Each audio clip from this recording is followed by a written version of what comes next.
All right, it looks like the number of people who are logging in is starting to level off, so let's go ahead and get started.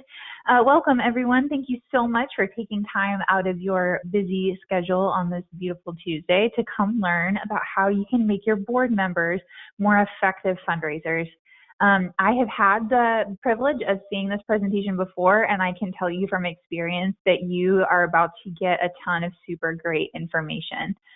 Before we get started, my name is Abby Jarvis. I work for QGive, and we are super passionate about helping nonprofits raise more money, whether that is online or offline or through getting your board members super excited about your next campaign. And that's why we're so excited to have Rachel here.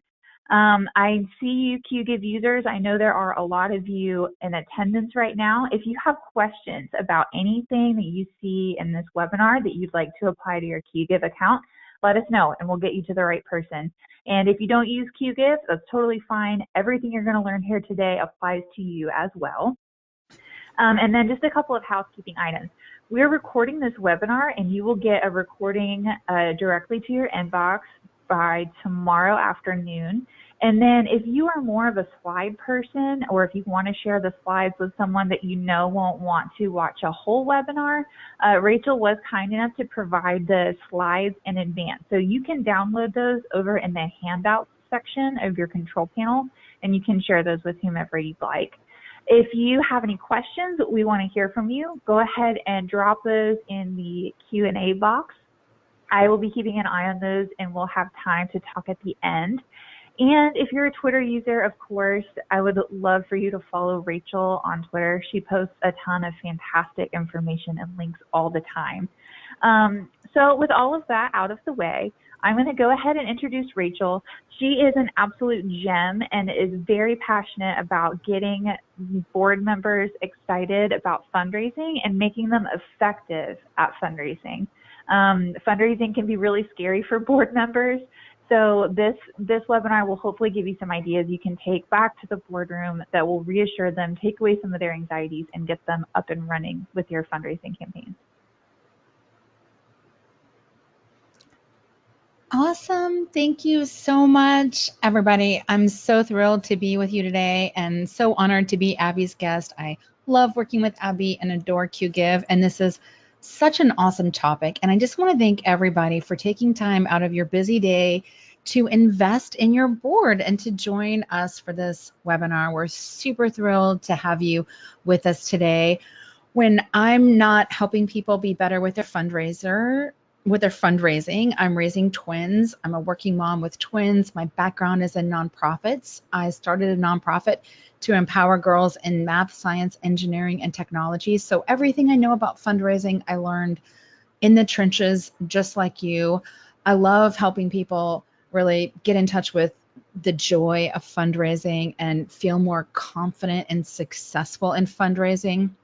And I think nowhere is that potentially more important than your board, because your board can really make or break your organization. And if it goes off the rails, it can really keep you up at night. Trust me, I know from experience. So you're going to get a lot of goodies today. And I have a lot of other goodies that you can grab online. I do custom training and help people be better at their fundraising. And yes, I do board retreats as well. I have oodles of guides, and you can access everything at www.rachelmuir.com/guides. That's where you can get just a ton of goodies. So you can get that there. And I do a lot of webinars. I do a lot of custom training, board retreats, keynotes. I love fundraising. I think that we as fundraisers have the best job in the whole world because we get to bring people opportunities to make the world a better place. We get to find out how people want to be significant and how they want to leave a mark on the world. And then we get to bring them opportunities to do just that. So I am really passionate about fundraising, and I'm excited to share that passion with you. I put this together, and this is like I'd written so many blog posts about boards, and everything from how to recruit your board to how to onboard your board to what to do when you have a board member who you need to say goodbye to, how to handle that, and everything in between. And all of that advice is right in here. So you can download this goodie and have this as a tool to use to help you and your board be more effective. So this is a little bit about what we're going to be talking about today. I'm going to talk about, it's board members' fears around fundraising, how amazing it feels to give, and the number one thing that I want you to have to help your board feel good about fundraising, and the number one way to change the board that you have. And I'm going to talk about 10 ways to make board members fundraising superheroes. And we've got a little bit of time at the end for your Q&A, and you are totally welcome to type in your questions anytime today, and I will absolutely tackle those at the end of our talk today. So I want to share with you, I've teamed up with someone really awesome to do a mini board course. So I'm just, don't shoot the messenger. This is an opportunity to work with me. If you're interested in working on your board, improving your board, if you're interested in digging into this topic for more than just an hour and really making some meaningful change with getting your board on board and giving your board a makeover, and or if strategic planning is something that is on your wish list, if you want to do a strategic plan, I'm actually doing a course that I've buddied up with my friend Tara Levy to do a course, and it is a course on how to make over your board. That includes 3 modules, from getting your board on board to getting your board involved in fundraising to how to change the board you have, and another 3-part module just on strategic planning. So if you are interested in a strategic plan, if you need a plan to create a strategic plan, and you need to build a strategic plan, and this is a 3-part series all around planning to create a strategic plan, how to create a strategic plan, and then how to effectively use your strategic plan to its highest benefits. So if this is something you're struggling with, this is I'm selling this course as just the board part, just the strategic planning part, or all of it together. And there are 6 lessons total, 3 in each, and we're having 2 calls. So I just set up everything this morning. So the page is down there, bit.ly/makeover my board. So if that is something that is interesting to you, if that's something that appeals to you, if you sign up today, I'm actually going to give you both coaching calls, 2 coaching calls. Those are 2 hour-and-a-half long coaching calls. I've been in your shoes, and I know how much work it is to manage an all-volunteer group who are your leaders and who's running your organization and who are fiduciary agents for your organization and who do your performance review. It's a lot of hard work, and it can feel at times extremely frustrating and extremely challenging. And if you are feeling like, oh my goodness, I just need to talk to somebody and I just need to make some changes to my board, and how can I do a better job with this board, and how do I steer a ship that's gone off course, or I want to grow my board or start a new board or change my board, how do I make all that happen? It's nice to have a seasoned expert that you can tap into, and I love helping people be more successful with their boards. So if that's something that interests you, you can find out more about that. I'd love to have you. And this is I'm doing this course with my friend Tara Levy, who is a great strategic planner. I actually had her do a strategic plan for me at my organization, Girl Start. So that's kind of a little snapshot of the course. It's 3 parts on making over your board and 3 parts on strategic planning, and you can sign up for both of those or just one of those. And there's 2 1.5-hour coaching calls in March. They're both on Tuesdays at 1 p.m. Central Standard Time. So if that is something that appeals to you, I'd love the chance to work with you.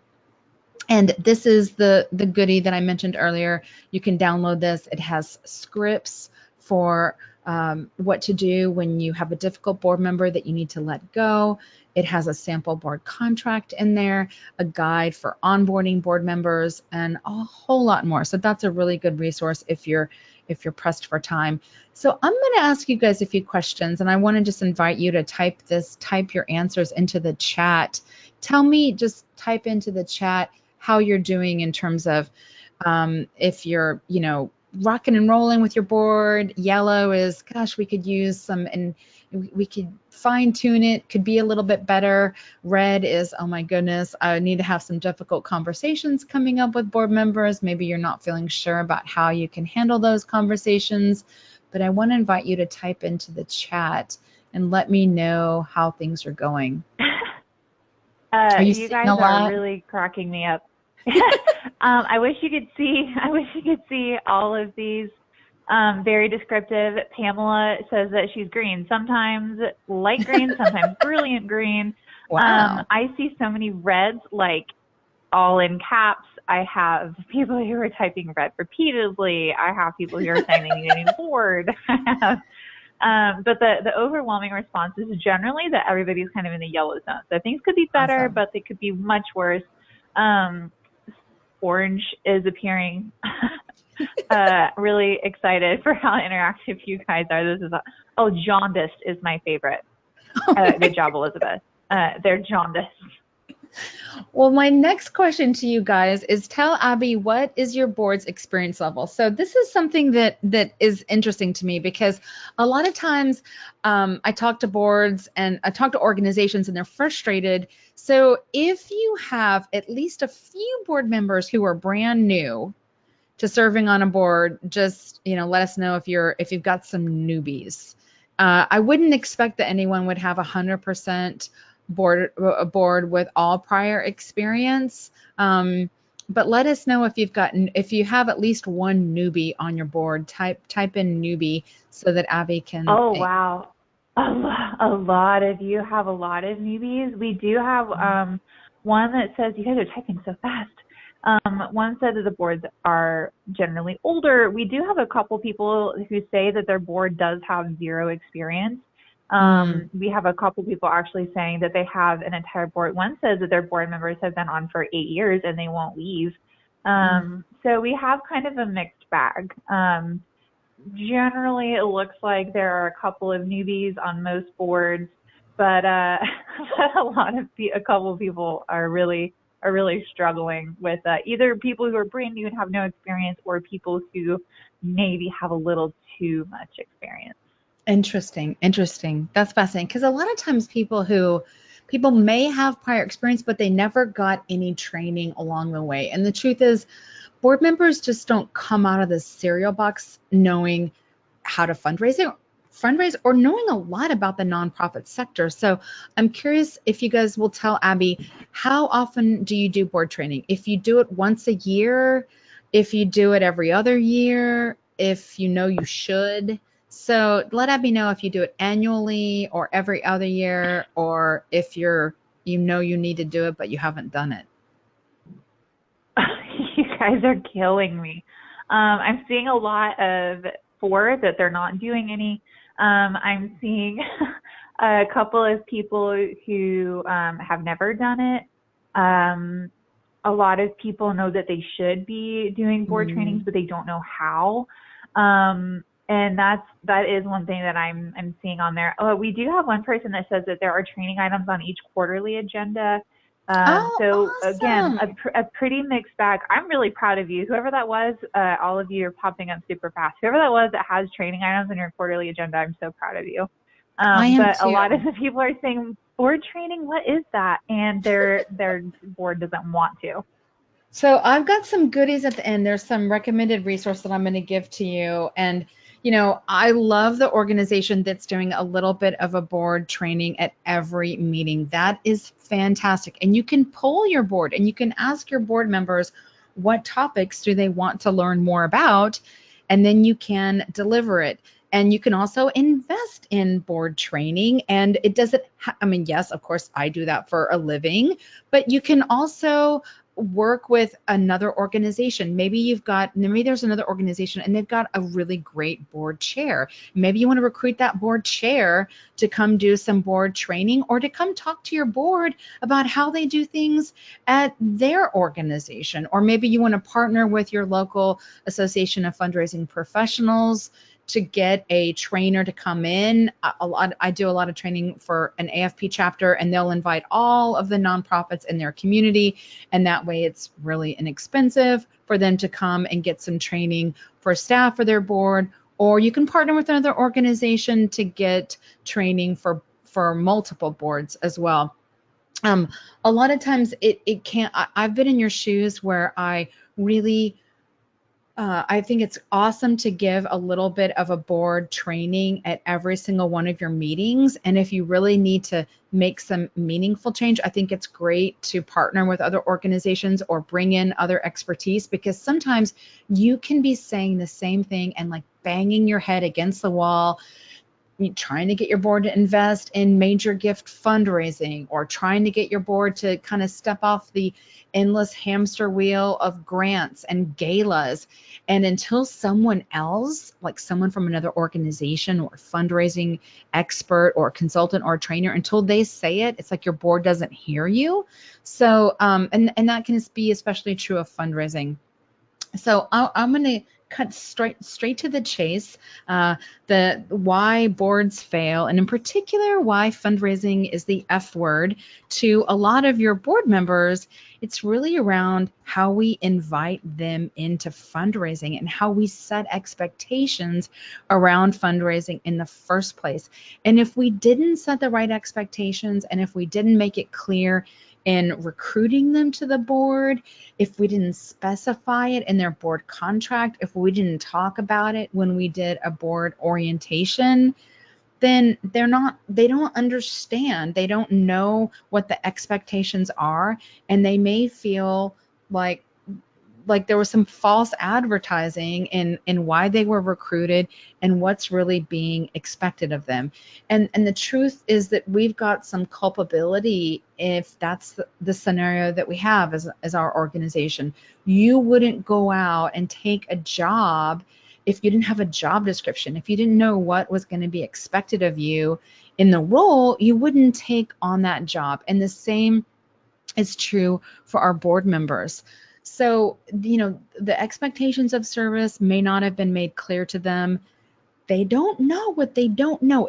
Unlike you, they haven't had the benefit of working for a nonprofit organization. And even though they may have served for another board before, if that board didn't give them any training, they could be in the same position as someone who's totally new to your board.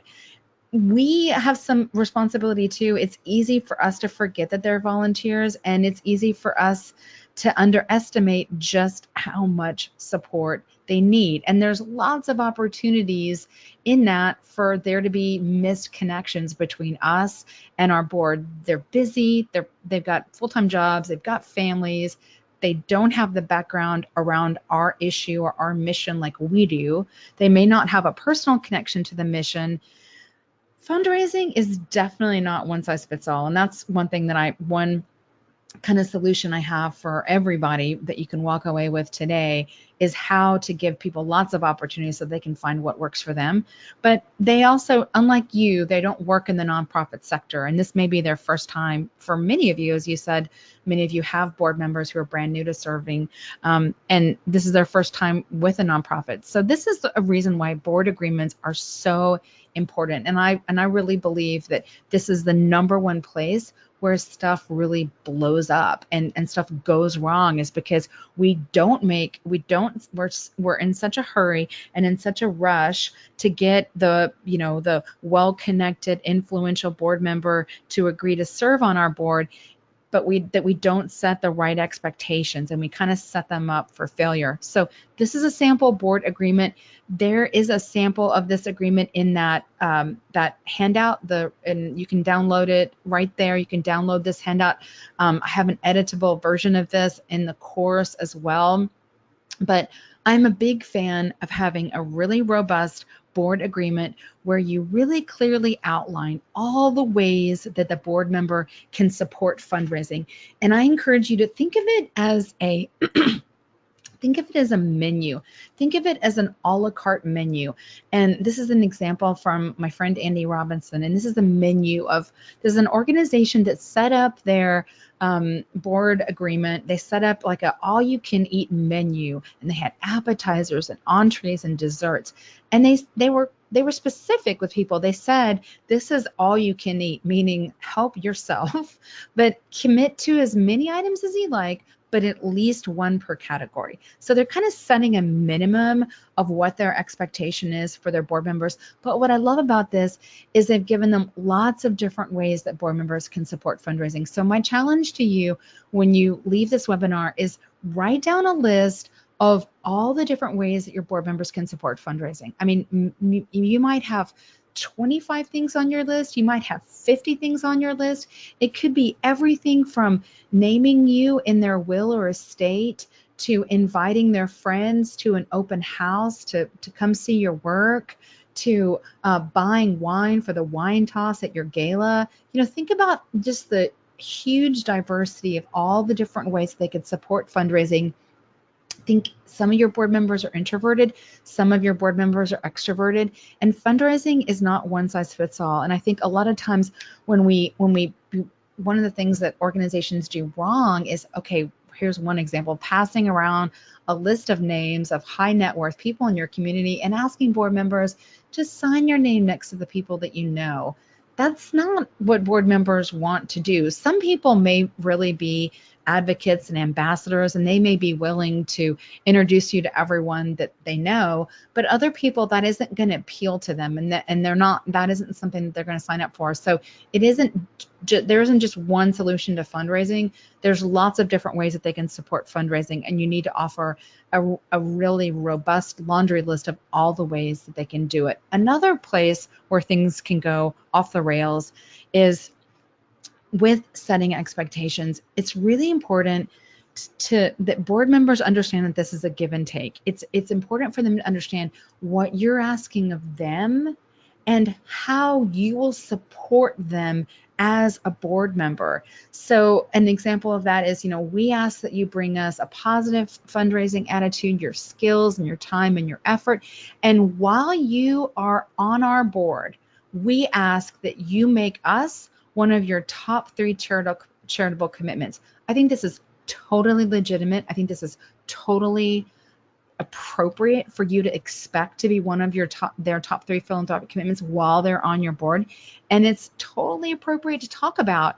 And it's important to talk about this in the context of, we ask that you bring this to the table, and in return, you can expect us to give you training and to give you support and to offer you a wide variety of different ways that you can support fundraising, and to give you a choice in how and when you give. So it's just a give and take. This isn't just that we're asking you to do this. We ask you to bring this, and in return, you can expect to be supported in these ways.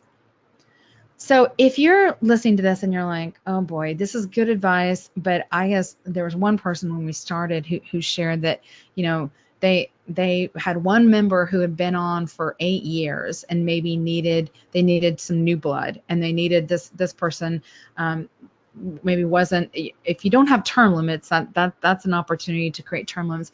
But if you're listening to this and you're like, this is all really great, I need to change the board I have. My advice, the best agent for change that you have is doing a board assessment. And a board assessment, if assessment isn't a word that conjures up warm, fuzzy feelings for you, you could think about like a survey or a check-in. Assessment and evaluation they might have a negative connotation, but like a survey or a check-in is a gentler way to say this, but it's basically an opportunity to get their opinion about what's working and what isn't working. And it's a way for you to get the change that you want to happen out in the open, so that it isn't about you and what you want.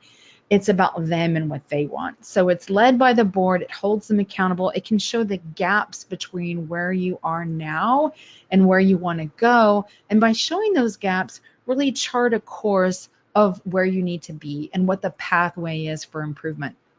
And it also can offer a shared understanding of responsibilities. So I'm a really big fan of board assessments.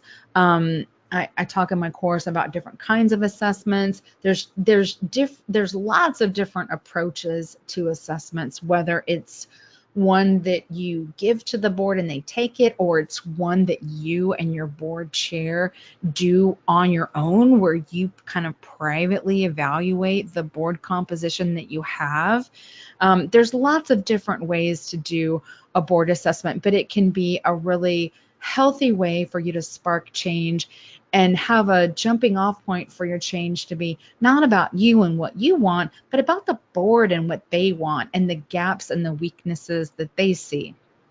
So I asked Abby's permission if I could share this slide, because a lot of times I think, and I mentioned this earlier, I think the number one place where things really go off the rails is that we don't set the right expectations for service. And we downplay the fundraising role, and we downplay expectations because we want them to say yes, and maybe they've got a really influential name in our community. But if we're not being clear with them, this is, we want to set the right expectations during the dating phase before we go straight to marriage and walk down the aisle with them on our board. So I'm a really big fan of having a robust board orientation, of having a nice board welcome where the board is introduced to that new board member. Maybe there's like wine and cheese or coffee and donuts, or something to really celebrate them and make them feel excited and part of a family. I am a big fan of you taking your top performer on your board and assigning them to that new board member as a buddy so that you can replicate the great behaviors of your top performer, and your new board member has someone to look up to and someone to emulate, and clear expectations of what good service looks like. Just like if you took a job and they were organized, they might have a 3-month check-in and a 6-month check-in and a 9-month check-in. And I'm a big fan of you doing that with your new board members, because I'd rather you have an opportunity to talk about what's not working and give them a graceful exit early on than when it's too late and you've got someone who wasn't a good fit in the beginning and now they're really not a good fit, and maybe they're not come to meetings and they're not happy and you're not happy and they know you're not happy, but no one's really talking about it. So I'm a big fan of doing a check-in. What were their expectations? How were those expectations being met? What were your expectations? Communication's key here. And check in with them after the first term to invite them for a second term, or thank and release them. And I have more scripts around some of this in that board ebook as well. These are some tools to help you manage a board, and these are tools that make it not about you, so that the frustration or the issue, it doesn't look like it's just about you. You can use this. You can become a diplomat, and you can use these things.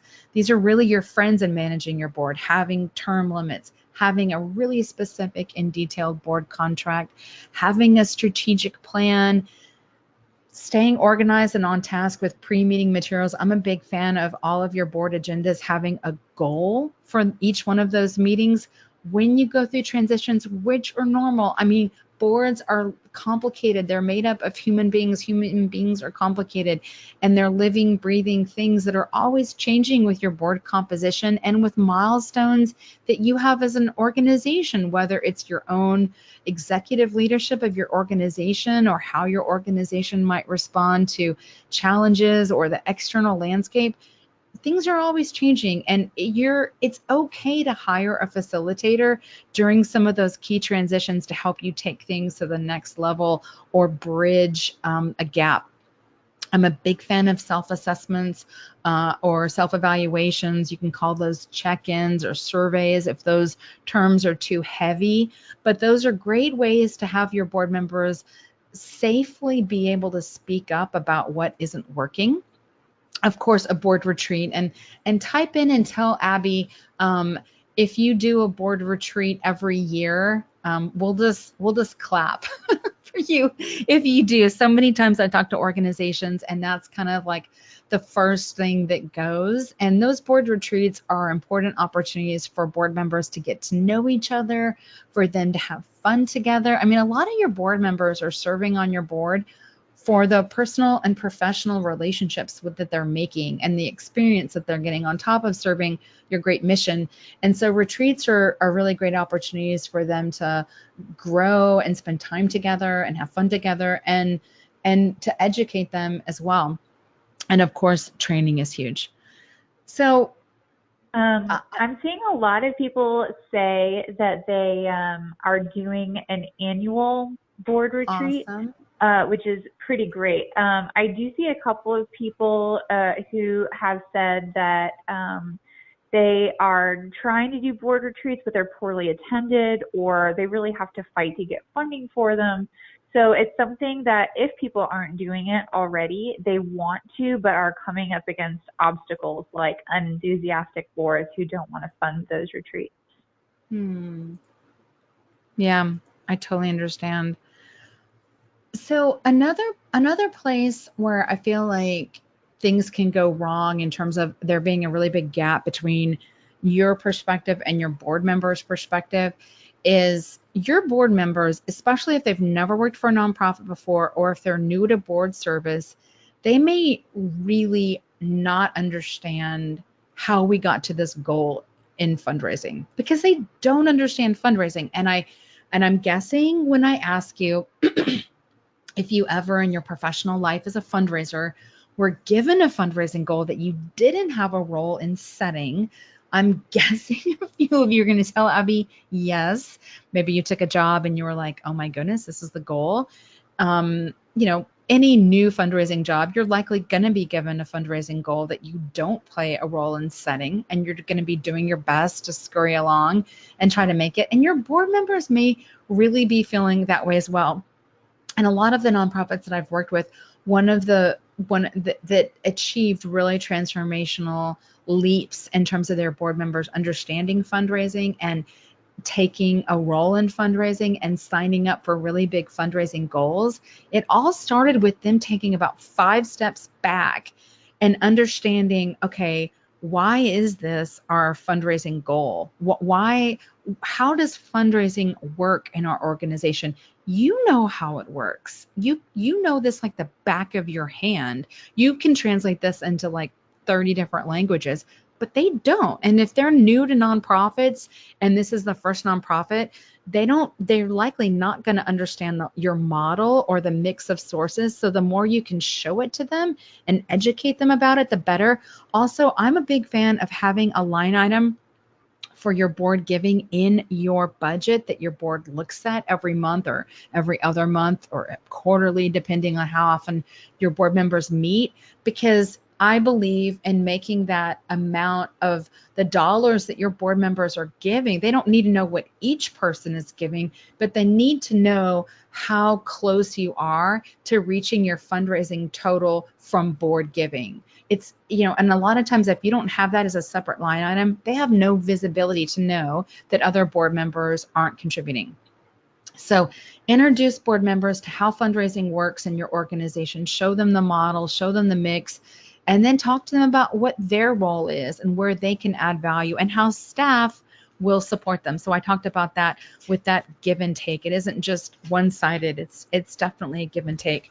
So I'm going to invite you to type into Abby and tell Abby, what is the number one thing you want your board members to know about fundraising? Like if you had a magic wand and you could just wave it around and your board members would know something, what would you have? What would be the number one thing you would have your board members know about fundraising? And I'll let Abby share. Oh my gosh. I love you guys so much. One is that it doesn't just happen magically, like money just doesn't show up. A lot of people don't understand, or they want their board to understand that you can't just hire a development director and then assume that your job is done. A lot of them need to communicate to their boards that they just need to ask. Donors aren't just sitting around waiting to give you money. You have to make a case for it. You don't have to have tons of experience to be Mm-hmm. effective in a fundraising board. Accountability and reporting is really important. It takes years sometimes to build relationships with people. They're not just waiting to throw money at you. One big thing I'm seeing repeatedly is that people want their board members to be ambassadors and to help kind of raise visibility among their own networks. So there's a lot I happening love and a that. lot of things that people wish they could communicate. And I love that. I love that, be an ambassador and raise visibility. I was doing a custom training for a Girl Scout council, and something that was really important to them was they wanted board members to introduce themselves at events as a board member of the Girl Scouts. And when their board members had a table at an event in their community, they wanted them to invite someone from the staff of the Girl Scouts so that they could be there networking too. So those are like, I know that sounds like really like totally realistic and not a huge ask, but those were meaningful things that would move the needle for the Girl Scouts. And just articulating that, that's an example of a way that they can support fundraising that you could put into your contract, your board agreement, I should say. So I noticed no one said this. So the number one thing that I want your board members to know about fundraising is how amazingly good it feels to give. I know that we want them to know that, it takes a long time and that we have to make the case and, but the number one thing when I do a board training that I focus on first and foremost is helping board members feel the joy of how good it feels to give. Because when they feel that rush, I mean, giving is the neurological equivalent of winning the lottery. We literally get an instant high when we give. And if you don't believe me, just go make a gift right now. And you will literally, the first thing that happens is that your body releases endorphins, then it releases oxytocin. Like there's real physiological chemistry that happens when you make a gift that boosts your mood and makes you feel connected and empathetic. It's a really good feeling. And that's what it feels like to give. And when you help board members realize, God, this feels so good, they realize they're helping people feel good. They're really spreading joy. Donors are happier than non-donors. And the kind of giving that feels the very best to give is when you give to someone via a friend or relative or some social connection. That giving feels better than giving anonymously. And the last thing that I really want your board members to know, and this is something that I focus on when I do board retreats, is this is like, let's be honest, this is like a really common objection. I hear this all the time when I'm doing a board retreat. I don't want to ask my friends. I just don't want to ask my friends. I just can't do that. And I just remind board members, your friends share your values and they want to help too. And more than anything, your work as a volunteer is a tremendous source of pride for them. They're proud of you for volunteering as a board member, and they look up to you and they admire you for doing that. And so being part of supporting you in doing that, that's actually something that feels really, really good to them. And it can honestly be as simple as this script right here. I'm on the board of this terrific organization, blank. One of my tasks is to raise money. I was hoping you could help with a donation of $500. If you have other priorities, I respect that, but I hope you can help. So it's like a super simple, super easy. When I do board trainings, I do a lot of work with board members on scripts. Board members can go into this place of like this what if place where they can really overthink and get into these rabbit holes worrying about situations that are really unlikely to occur. So I like to focus on scripts and things that they can use right away. I also encourage you, you know, keep your board meetings fun. If it type in and tell Abby if anyone is using Robert's Rules of Order. I would like to throw Robert's Rules of Order like by the wayside. I think it makes meetings really, really formal and really, really boring. And there isn't anything written anywhere that says that you have to use Robert's Rules of Order to conduct a meeting. So if you're like, what is Robert's Rules of Order? Just consider yourself lucky that you don't know what this is. But if you're using it, you may be putting people to sleep. Do you have people that are using it? Yes, and for Melissa who asked what that is, if you've ever had someone like make a motion to do something and you have to have someone like second it and then like pass it and the whole like You know, formal situation, um, it's a good way to make I people wish go it would night die. night. It's the worst. Everybody says that they are using it and it's horrible, except one person, Candace, which if you're looking for a board member, I want to talk to you. No, who was it? Cheryl, the other C word. They always have fun. They have wine, food, and some dancing. So if you are recruiting, I would love to talk to you because of wine, food, and dancing. That's A awesome. lot of people are actually surprised that you don't have to use Robert's Rules of Order. No, I it have a isn't few written people saying anywhere. that they didn't know that. Yeah, I Ah, think it's like this. We don't have to.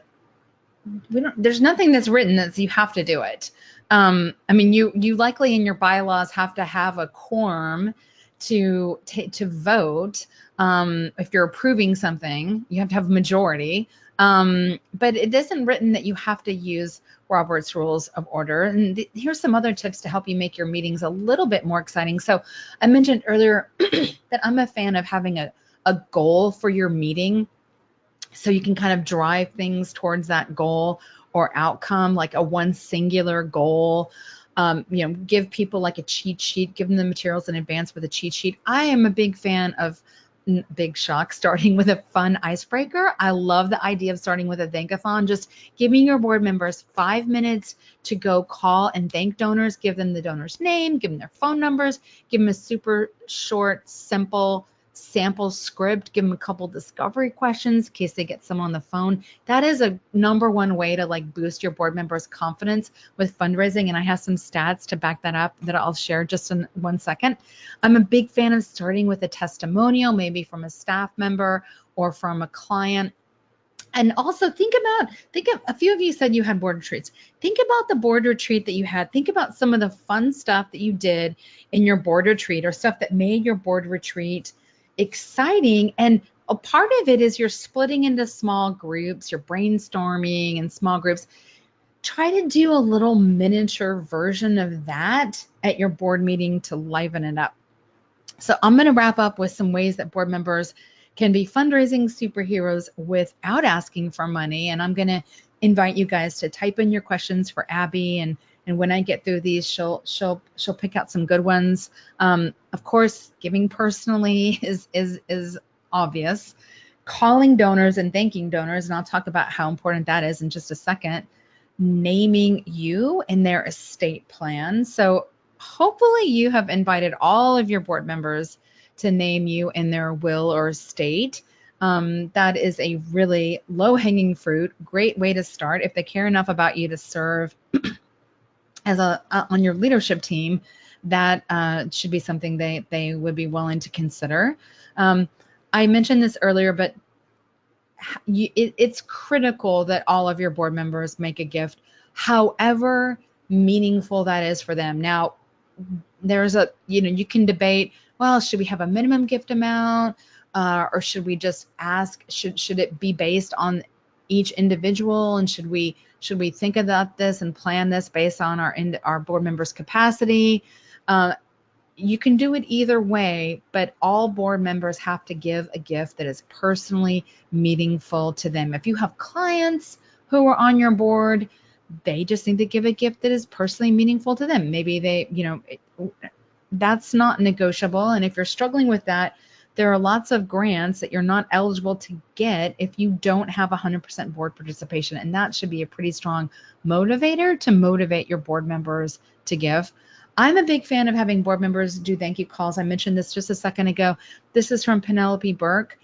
This is some research that she did. Board members calling donors to thank them And the donors that got a thank you call from the board member gave 39% more.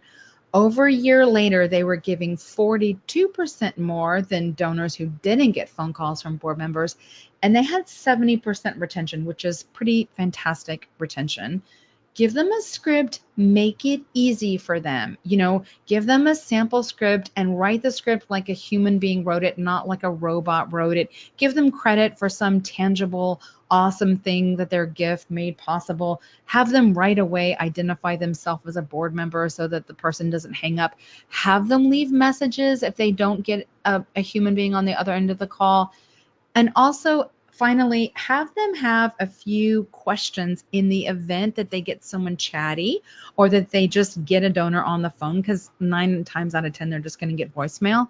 But have them have a few questions so that way, if they get someone, they can ask them some good questions that you could use to really advance that relationship. So in sum, you're going to give them scripts and a phone number to call the donor, obviously. Let them split up all over your office to make the calls. You might tell them a little bit about that donor's history or their known interests. Give them some sample discovery questions, a win that the donor made possible. This is like really greasing the wheels to help your board members be successful and charming and eloquent and personable and warm when they make those phone calls. You can also have them invite guests for a tour of your organization. They can host a cultivation event in their home for you. And you might have some board members with really fantastic palatial homes, and this is a great way for them to, support fundraising for your organization. They can be assigned donors just to cultivate, not to make an ask, but just to cultivate, just to update those donors, just to check in with those donors, just to occasionally visit with those donors. They can also take on a project to raise some awareness for your organization. They can talk about how money makes an impact at your organization. They can share client testimonials. I'm a really big fan of having board members share client testimonials, because by doing that, they commit those stories to their memory, and they can be a really effective ambassador and mouthpiece to share those stories out in the community.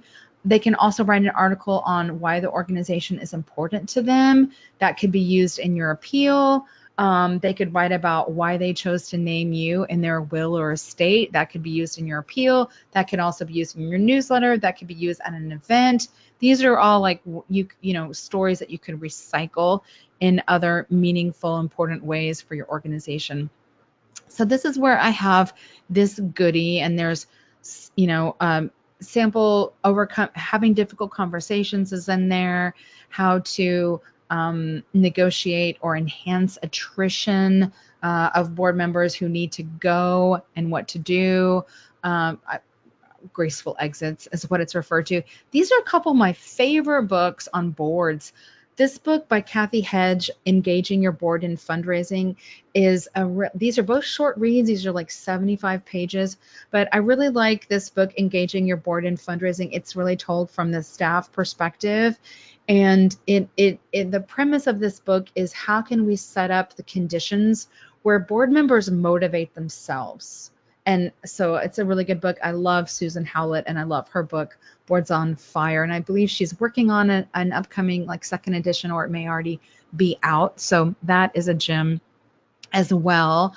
I love being with you guys, and I'm super, super excited to be with you as always. I'm gonna let Abby share with me some questions that came in from people.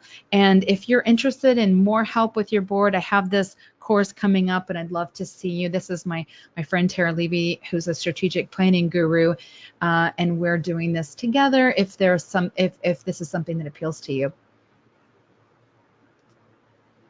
Brilliant. I am going to throw this out there because it's hilarious. A girl named Jessica just chimed in and said, irony alert, engaging your board in fundraising was given to me by a board chair who also told me it's not his responsibility to get the board to give. It was mine. But she said it was a great book. I just thought that was funny. I thought you guys would get a kick out of it. That was the Kathy Hedge book? Awesome. Yeah. That little note made me laugh out loud, so I figured y'all would appreciate it. I have a ton of great questions. You guys, I'm going to try super hard to cover everything. You guys were throwing so many at me rapid fire that I apologize so much if I miss yours. Rachel, one, of course, that has come up a lot is basically, and how do you revamp the culture of your board if people just don't want to do it? Someone said that their board is past the dating stage and are now in the stagnant marriage stage. We have a couple who said that one said that they didn't have a top performer on their board to point to as an example. No one was getting involved. And then another one said that they were struggling so much with finding or retaining quality board members that they are terrified of asking their board to get more involved for fear of the remaining board members leaving. So it seems like there's this deep cultural issue for a lot of the people on the call. How would you go about changing that culture? Yeah, I would say it definitely does not happen overnight. And I would say an assessment is a really great opportunity for people to be, or you could call it a survey, you could call it a check-in, but that's an opportunity for people to be heard. And it's an opportunity for them to say these meetings aren't fun. I'm not learning new things. These meetings are stale. These meetings are, so-and-so is dominating these meetings. It's a chance for what's going on, but it's a chance for you to take people's pulse so then you can act on it. So then you can ask in there, what are the topics that you most want to learn about? What are the things that could enhance board member engagement and satisfaction and interest? You can ask probing questions, and you can have that as a kind of like your marching orders for, okay, we heard you loud and clear, and we're going to do some enhancements so that we can, improve board satisfaction and engagement. And these are some things that we've heard from you, and these are some things that we're excited to work on. I wouldn't, know that it doesn't happen overnight. It takes time to change a board's, change the culture. Make it fun. Try new things to make it fun. You got some ideas in here how to liven up board meetings. Robert's Rules of Order, it doesn't have to be this rote, roll call and voting procedure. You can split up into teams. You can have scavenger hunts. You can do fun things. You can go on field trips. You can the opportunities are really, you're only really limited by your imagination. So I would be willing to try new things, be willing to be silly, be willing to be playful, be willing to make a fool out of yourself too. You can't, it doesn't happen overnight. It takes time to do it, but you can do it. And I talk to people all the time who, even people with zero budgets who, okay, well, you know what, we went to your webinar and we heard you loud and clear, and we didn't have any money to work with anyone, but we knew this great board member of another organization. So we brought him over and we got him to volunteer for us, and he talked with us about what they did differently, and that got us inspired. So I hope that's helpful, but those would be some of my recommendations. That's really helpful. And I think that kind of culture change, like you said, it does take a little while. And I'm seeing a number of questions from people who are asking about term limits and whether or not you suggest term limits. Do you suggest term limits to kind of help turn over board members? Yes, I absolutely 100%. You're just going to have stagnation if you don't have term limits. And yes, you will have some rock star board members, and those are the board members that you can have be a board buddy. And maybe you have some awesome super elite place for the super rock star board members to go. Like maybe you have a founder circle or something else. Maybe you have another opportunity for them. I'm not saying create an advisory board just to create an advisory board, because you should really think strategically about any structure that you build.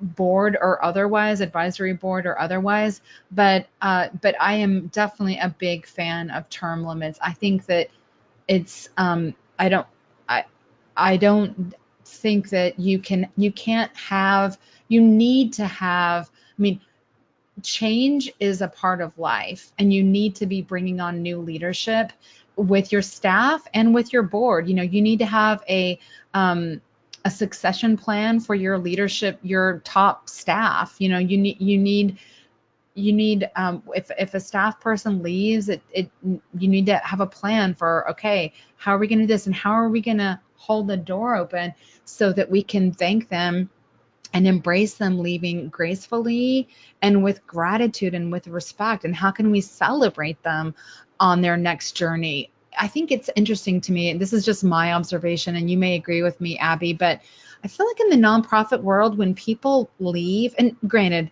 especially for us as fundraisers, there is a lot of turnover. I mean, their fundraising is we're in really hot demand and will be, and there aren't enough fundraising professionals for the openings that we have. And sometimes there's dysfunctional leadership, and that contributes to turnover. Those things are all true, but I feel like there's this, when there's transition in the nonprofit world, we act like, oh, so and so left.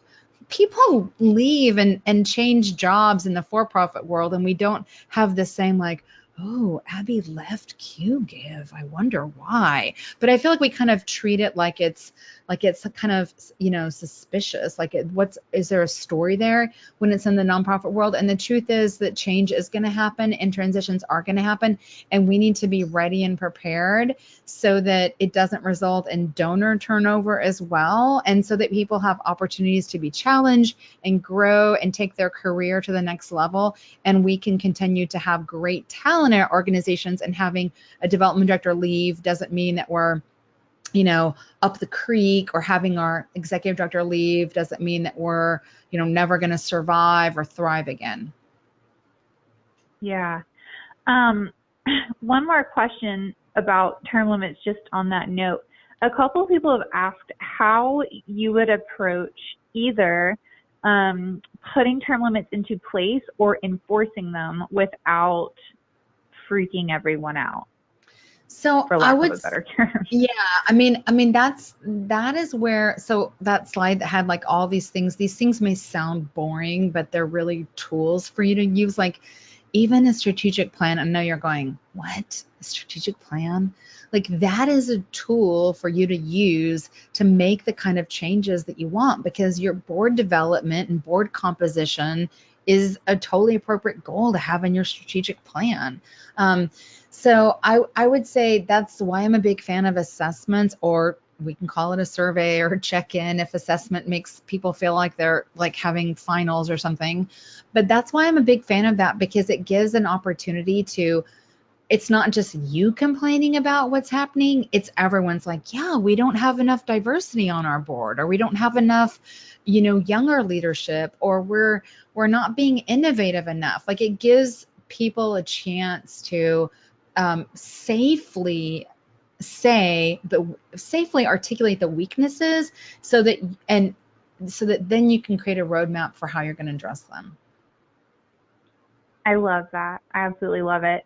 And that's something that I've seen work very well, not at a board, but actually at QGive. So we do a survey every year of all the employees, and we use the results to talk about things that are at top of people's minds. So QGive is not fundraising or board diversity or anything like that, but I think it's really valuable to have that kind of outlet to start the conversation and let people identify weaknesses on their own instead of telling them what the weaknesses are and trying to fix them. Yeah, because it's an important chance for them to feel heard. Absolutely. Speaking of being heard, someone had a very interesting question that I've never really seen before. How would you handle a CEO who is kind of protective of their board and actually limits communication or interactions between staff and the board? Oh, goodness. That, well, I'm not sure what conversations they're limiting or why. I mean, I would ask more questions to really understand it. And I would also, one of my first questions would be, is this a founder? Is the CEO like the founder of the organization? And could some of these board members also be founders or like longtime board members? If they were, I mean, I don't, that's a hard one to answer without knowing all the dynamics of what's going on. This is why board therapy is so awesome. Just getting the chance to really kind of talk through a problem, because it is complicated and it can be really, really stressful. You know, I would say, I mean, fundraising staff has a really important role to play with board members. But I would say I had my fundraising staff at all of my board meetings. But I didn't, I tried to be effective with their time, and they weren't always at the whole board meeting. So I don't know the whole context of what might be going on there, but let's see, there's my contact information there. If that person wants to give me more background contact information, I can do my best. Awesome. That's very helpful. So I had one interesting question, because I had two people ask me the same question with very different approaches.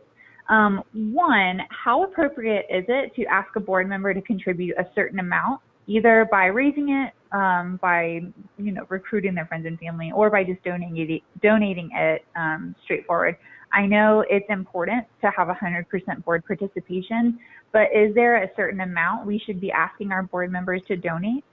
So this is one of those topics that's like cussed and discussed in the fundraising world. And I will tell you, I have seen lots of people say, I've seen, my peers, my other fundraising experts say, no, don't have a minimum amount. Don't have a dollar amount, because if you do, that will be the ceiling and people won't give more than that. But I've also had organizations who have told me, you know what, we didn't have a minimum gift amount. We set one, and we set it really, really high, and people stepped up to the plate. And we're so glad we did it, because now we don't have to be going back and forth and back and forth and back and forth and have this, chasing these people down for their individual gift amounts, blah, blah, blah, blah, blah. So there's pros and cons to both ways. But whether, and it kind of, it depends on you. Like, pretty much not every question in fundraising is that the answer is it depends, but many questions in fundraising are answered by it depends. And we could have like a photo of depends undergarments to illustrate that. But it does depend on, maybe you're an organization and you have clients, low income clients that you serve on your board, and in that scenario, and you have people of really high wealth and means, and in that scenario, having a minimum gift amount is not going to work for you. But so that's something that can be custom discussed. I mean, there's different ways, and I would say you need to pick what works for you. I've seen organizations who didn't have one and set one really high, and we're really glad they did it. But there is also an argument to be made that you want the person that can give you $100,000 to give you $100,000, and you want the person who can give you $1,000 to give you $1,000. And if you have like if you set, okay, well, we'll set it at 5, well, you could be, cutting yourself off from a lot of gifts. So it really depends on the organization and your culture and your board and what's right for you, I would say. Sadly, there's never really a silver bullet in fundraising. It's all about relationships at the end of the day, and knowing your audience, your donors, your board, your clients, everybody. Absolutely. And one of I said that question had been asked twice and in two different ways. Someone else asked, what do you do if you do have an expected giving amount, but you have a board member who, although they're valuable, doesn't have the capacity to give that much? And Robert Bingaman, I really hope I said your last name right, said that he opened the door to his board by offering a give or get program. So each board member has been given a goal of raising $500. They either give it or they got it from other people. And it has been a good way to make it easier on people who are really wonderful, engaged board members, and they do a lot of work, but they don't necessarily have the capacity for that. And that made me really happy because as a board member who is also still paying on my student loans and still, doing the young millennial thing, that has been a barrier of entry for me and a lot of people I know who are like me. Do you have any other ideas like Robert's about how you can help board members who maybe don't have the capacity to give still feel valued? Yeah, I mean, I would say you can have them feel valued by what roles you give them a- as leaders. Maybe it's, I mean, and you can make them feel valued and appreciated by how you treat them. I mean, like let's just brag on Abby. Like Abby is likely a really good role model for and can really offer a lot of insight and expertise into her generation and how they think and how they approach things and how they approach fundraising. And there's more that she can give to the organization that's of value to them, aside, and of course her fundraising knowledge, that is of value to them, that can help them and bring even greater value to someone who could just write a check, because of her knowledge and her expertise and her connections and who she is. So I would say it's really all about, if you think about, the way that you treat your donors, and, you handle your donors with care, and especially your donors that you want to upgrade, and mid-level donors and major gift donors, you learn about their interests, you learn about their preferences, you learn about what they care about. You talk to them, you show that you remembered, you show that you care, you speak to them about the things that they care about, you bring them opportunities. I mean, your board members are very similar. You can treat them very similar that you do your donors. You need to understand what the contributions, and I have this in my class. I have this awesome piece, and if anyone wants to email me, I'll send you this one piece that I have. This is written by my friend Carol Weisman. She wrote this, like, 52 ways to motivate and reward board members, and it's all kinds of fun, silly, irreverent, inexpensive, but fun ways to motivate people. Like, you just, like, you have to keep your board. These are volunteers. Like, you have to keep them motivated. You have to know what they care about, and you have to brag about them and reward them and thank them and appreciate them and acknowledge them and have them feel appreciated and challenged. It's a relationship. Just, it's a garden. Just like with your donors, it's the same thing with your board members. And I mean, it's a lot of work. I get it. It can feel like an unappreciated job. It can feel like a never ending job.